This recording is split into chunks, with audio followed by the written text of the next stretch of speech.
தன்னுடைய மாம்சத்தை நிறைவேற்றணும்னு நினைச்சதுனால அவன் ஒரு பெண்ணுடைய வார்த்தைக்கு சுருண்டு போய் அவ்வளோ பெரிய பலசாலி தன்னுடைய கிருவையெல்லாம் இழந்து போனான். எனக்கு தெரியும் இந்த சத்தத்தை கேட்கிற யாரோ ஒருத்தர் அப்படிதான் இருக்கிறீங்க.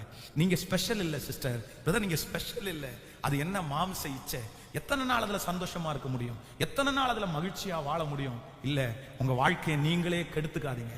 அந்த சிம்சோன் மட்டும் தன்னுடைய சரீரத்தை கட்டுப்படுத்தி அந்த இச்சையை நிறைவேற்றாமல் இருந்திருப்பானே, ஆனால் நான் நம்புகிறேன் அவனுடைய பிறப்பை விட அவனுடைய இறப்பு மகிமையா இருந்திருக்கும், வெற்றியா இருந்திருக்கும். ஆனா அவன் சொல்றான், துன்மார்க்கரோட சேர்ந்து நானும் அழியட்டும் என்று. அவனுடைய முடிவு பரிதாபமாய் போனது. இந்த ஜெபத்துல இருக்கிற நீங்க மாம்சத்தை மேற்கொள்ளல அப்படின்னா உங்க முடிவும் அப்படிதான் பரிதாபமாய் போய்விடும். உங்க கண்ணுனால இச்சையை பார்க்காதீங்க. அடுத்தவங்களுடைய நிர்வாணத்தை பார்க்கிறது வேதம் சொல்லுகிறது அது தேவனுக்கு விரோதமான பெரிய பகை.